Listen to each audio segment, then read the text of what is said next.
Welcome to episode 34 of the Creative Train podcast. And I have a question for you. When is enough enough? There's so many directions this topic can easily go, and we can talk about adding too much spice or overworking yourself to exhaustion, playing music too loud, maybe not having that extra cup of coffee or wine. But where I want to go with this stems from a conversation I had with a relatively new music student this week. And it's one of those sessions where we didn't actually play much, but we talked about process, confidence, creativity, and what prompted him as a fairly well-seasoned player to sign up for music lessons. I hear the train a-comin'. All aboard? So this fella I mentioned he's about my age, and I'm coming on 55 this year. And I've been playing since I was about 12. And this fella's been playing for probably about 10 years and has developed some really good playing skills, really nice songwriting chops. So when I asked him what inspired him to sign up for lessons and what he's been up to this point in his musical journey, he played me one of his songs, and I was really impressed. He has very sound technique, interesting melodies, and a pretty decent singing voice. So I asked him, where do you feel my help or guidance can benefit you? And I asked it with kind of a humorous tone, implying that he doesn't seem to need any help. And what he said was something to the effect of, all my stuff sounds the same, and not in an interesting way. I'm feeling stuck. And I totally understand and empathize with that feeling. And I would bet that as a creative person, you too have felt that from time to time. It's not like the ideas have stopped. It's not that the muse has apparently abandoned you. And it's also not like you've forgotten how to do anything or lost anything. And I've said it before. It's that your groove has become a rut. Know what I mean? And it's a very important thing for someone to be able to admit that to themselves, since we can be often very in love with our work, to the point which we don't see or hear or taste any room for improvement or alteration. And for the overthinkers in the room, we call this feeling stuck. It's that moment when you try to observe your creations through the eyes or ears of an outsider, maybe someone who doesn't know you, and see if your stuff still feels interesting, varied from the masses, original, and above all, displaying a vibe of confidence in your skill and design. This was kind of similar to the topic of episode 32, in which I was talking about how to develop your own unique voice. But we're going to go further here and make ourselves ask, when is enough enough? Meaning, are you relying too much on a motif, design, pattern, or recipe for your work? Are you spinning in circles and recreating the same basic product over and over again? Maybe this has been a successful selling point for you, though, and that should make you happy, right? But is that why you started your particular creative journey? To cookie cutter your way through finding happiness? Or are you yearning for something deeper feeling than just selling things at local craft shows and maybe to a few friends? So this fella came to me, partly because someone gave him my contact info, but he looked up my stuff online and he told me that he really appreciated the breadth and or variety of things I've recorded in song form. And that was really humbling for me, because I don't take compliments well, and I never ask for commentary on my stuff unless it's from my peers and I'm asking them for technical points or their thoughts on the mix of a song or something.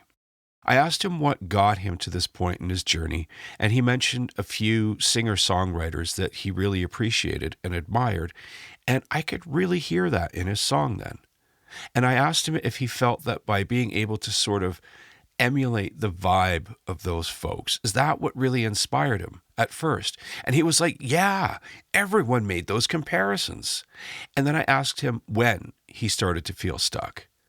And he said it was when he started recording his songs, and he was having trouble differentiating the lyrics and chord patterns when he was starting to assemble the tracks because everything sounded the same.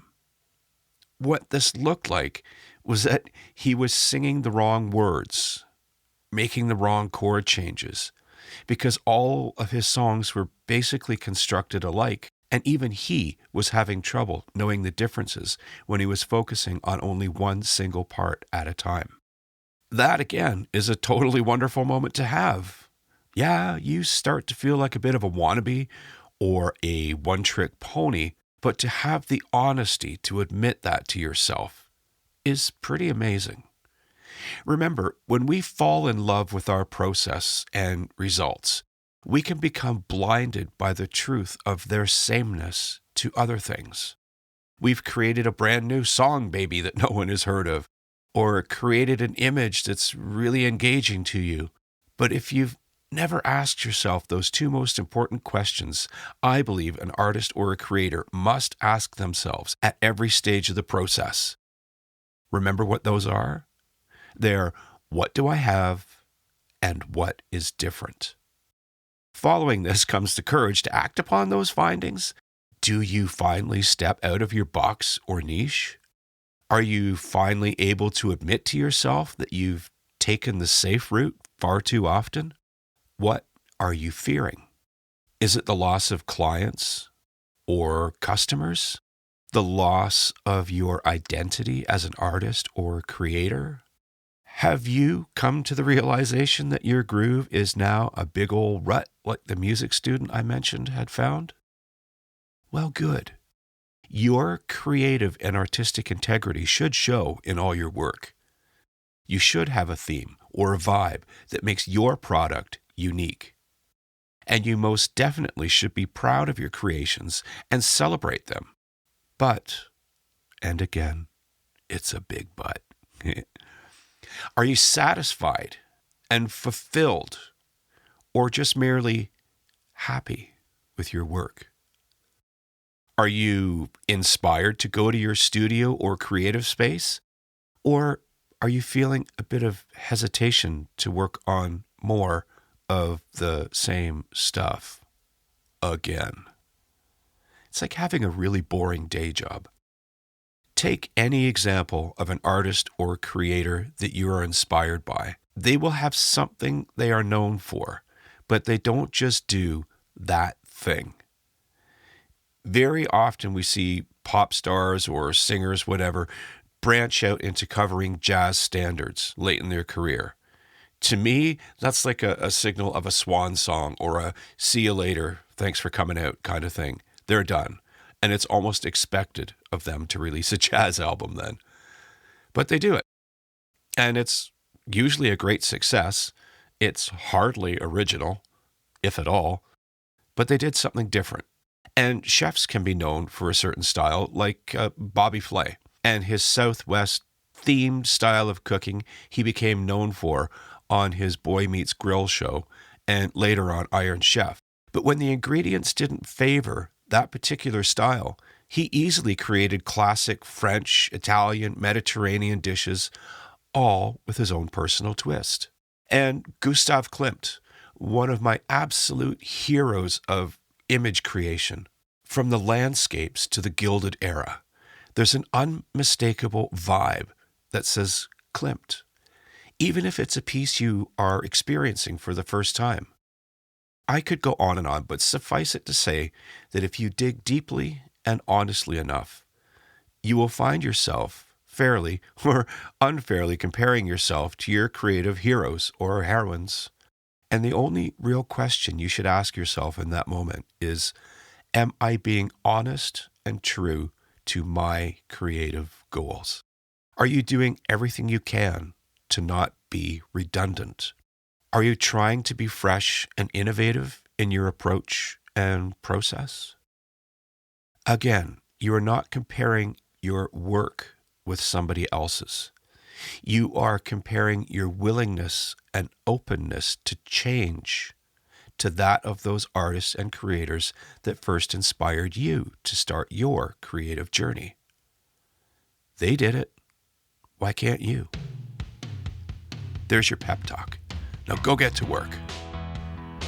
So I'll leave you with a few important questions that you gotta keep asking yourself. What do I have? And what is different? Am I being honest and true to my creative goals? Am I satisfied and fulfilled, or merely happy? And most of all, when is enough enough? Too much of a good thing. And sometimes when we fall in love with our work or our processes, we get blinded by that. And if that's happened to you, congratulations, you're normal. We gotta move on though.